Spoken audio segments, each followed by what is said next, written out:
আমি এই মুহূর্তে আছি ঢাকা ১৯ আসনের নবীনগর চন্দ্রা মহাসড়কের বাইপাইল বাস স্ট্যান্ড এলাকায়। আপনারা জানেন যে আগামী ১২ই ফেব্রুয়ারি কিন্তু ত্রয়োদশ জাতীয় সংসদ নির্বাচন অনুষ্ঠিত হতে চলেছে। সেই নির্বাচনকে ঘিরে কিন্তু ৪ দিন কিন্তু ছুটি ঘোষণা করা হয়েছে।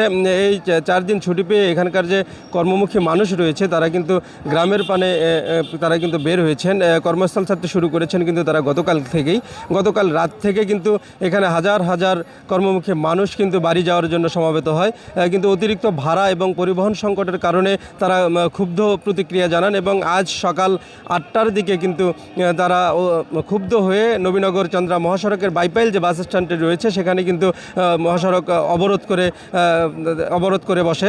পরবর্তীতে এখানকার যে স্থানীয় প্রশাসন রয়েছে তারা কিন্তু ঘটনাস্থলে এসে তারা বিভিন্ন ধরনের আশ্বাস দিয়ে কিন্তু অবরোধ তুলে নেয়। পরবর্তীতে কিন্তু ধীরে ধীরে এই সড়ক দিয়ে যানবাহন চলাচল শুরু করলেও কিন্তু পরিবহন সংকট এখনও কিন্তু দেখা যাচ্ছে। এখানকার যে যাত্রীরা রয়েছেন, ঘরমুখী মানুষ রয়েছেন, আমরা তাদের সাথে কথা বলতে চাই। তারা আসলে কী ধরনের ভোগান্তির শিকার হচ্ছেন। আমি আসছি সকাল ৬টায়, এখনও যাইতে পারিনি, 11টা বাজে গেছে। ভাড়া ৮০০-৯০০ টাকা চাই, ৩০০ টাকার ভাড়া ৮০০-৯০০ টাকা চাই। কেন যাবেন? ভোট দিতে যাবো এই আশা দিয়েই বাড়াচ্ছি বাসায় থেকে। দর্শক শুনছিলেন যে এখানে যে যাত্রীরা রয়েছেন তারা কিন্তু ভোট দেওয়ার জন্য গ্রামের পানে কিন্তু ছুটছেন, কিন্তু অতিরিক্ত ভাড়া এবং বিভিন্ন ধরনের ভোগান্তির কারণে তারা কিন্তু অতিষ্ঠ হয়ে গেছেন। তারা যেমনটি চাচ্ছেন যে স্থানীয় যে প্রশাসন রয়েছে তারা বিষয়টি হস্তক্ষেপ করুক। আমরা আরও একজন যাত্রীর সঙ্গে কথা বলবো, আসলে তিনি কী ধরনের ভোগান্তিতে এখানে আছেন। ভাইয়া আমি তো আইসি 7টা বাজে, আইসা দিয়ে 800 কি 900 টাকা ভাড়া চাইতেছে। পরে পোলাপান গ্যাঞ্জাম করার পর আগুন হলে নির্ধারণ দিচ্ছে 500 টাকা করে, কিন্তু আগুন আবার তো সেই 800 টাকায় ভাড়া চাইতেছে। তাহলে আমার 800 টাকাতে নাটোর ভাড়াটা, তাহলে আমরা কেমনে যাবো? তারপর তো গাড়ি ঘোড়া নাই, যাবো আমার হলে আম্মা অসুস্থ, তাহলে যাওয়া লাগবে। ভোট তো দেবো ইনশাল্লাহ, ভোটের জন্য তো যাইতেছি। দর্শক যেমনটি শুনছিলেন যে এখানকার যে কর্মমুখী মানুষরা রয়েছেন তারা কিন্তু ছুটি পেয়ে গ্রামের পানে বের হয়েছেন। এখানকার যে মহাসড়কের যে অবস্থা রয়েছে এখনও কিন্তু অতিরিক্ত ভাড়া এবং পরিবহন সংকটের বিষয়টি রয়েছে। আমরা দেখেছি যে এখানে যৌথ বাহিনী সহ প্রশাসন এখানে কাজ করে চলেছেন। এখানকার যাত্রীরা যেমনটি চাচ্ছেন যে তারা যে কোনো মূল্যেই গ্রামে ফিরে তারা যেন জাতীয় নির্বাচনের যে ভোটটি রয়েছে তারা সেই ভোটাধিকার যেন তারা প্রয়োগ করতে পারে।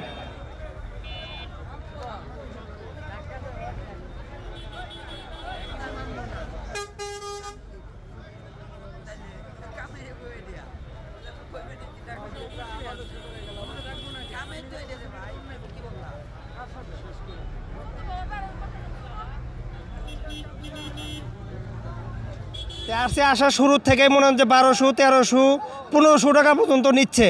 রংপুর মেডিকেল, তারপরে হলো আপনার বগুড়া, ঠিক আছে।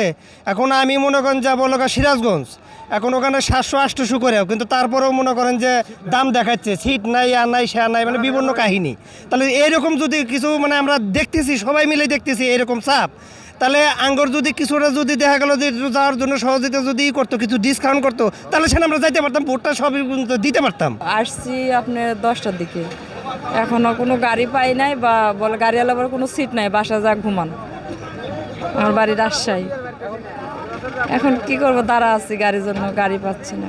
আমরা তো ভোট দেওয়ার উদ্দেশ্যে বাড়ি রওনা করছি, কিন্তু এত ভাড়া বৃদ্ধি, 1200-1300 টাকা করে ভাড়া, তবু গাড়ি পাওয়া যেতেছে না। গাড়িরও সংকট, আর ভাড়া এই পরিমাণ ভাড়ার কারণে অনেক মানুষ ভোট দিতে যাইতে পারতেছে না। ভোট দেওয়ার জন্য বাড়িতে যাব, তা কাউন্টারে টিকিট তো আমরা অনেক আগেই বুকিং দিছি। তা এখন দেখা যাচ্ছে যে আমরা প্রায় 3.5 ঘন্টা ধরে বয়ে আছি, কিন্তু গাড়ি এখনও আসতেছে না, রাস্তায় অনেক জ্যামজট। 6টা থেকে মনে করে 5-6 ঘন্টা অপেক্ষায় আছি। আমরা 4 দিনের ছুটি পাইছি, বাড়ি যাব ভোট দেওয়ার জন্য। আমরা কিন্তু গাড়ি পাইতেছি না, গাড়ির অনেক সমস্যা। আর যে লোকাল গাড়ি আছে এটাও 500, মানে 1200-1300 টাকা ভাড়া চাই, যাওয়ার মতো সম্ভব নয়। 5 দিনের ছুটি পায় ভোট দিতে দেশে যাচ্ছি, এখানে আসি দেখতেছি গাড়ি ঘোড়া কিছু নাই।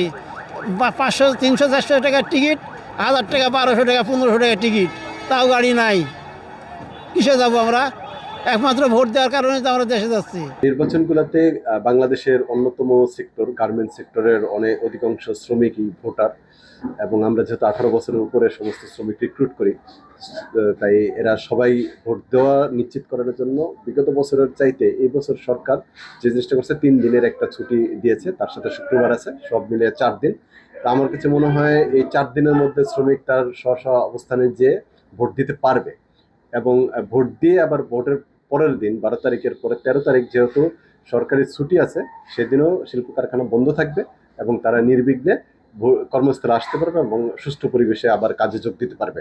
এবং আশা করি গার্মেন্টস শিল্পের সমস্ত শ্রমিকরাই তাদের ভোট তাদের পছন্দের প্রার্থীকে সঠিকভাবে দিতে পারবে ইনশাআল্লাহ।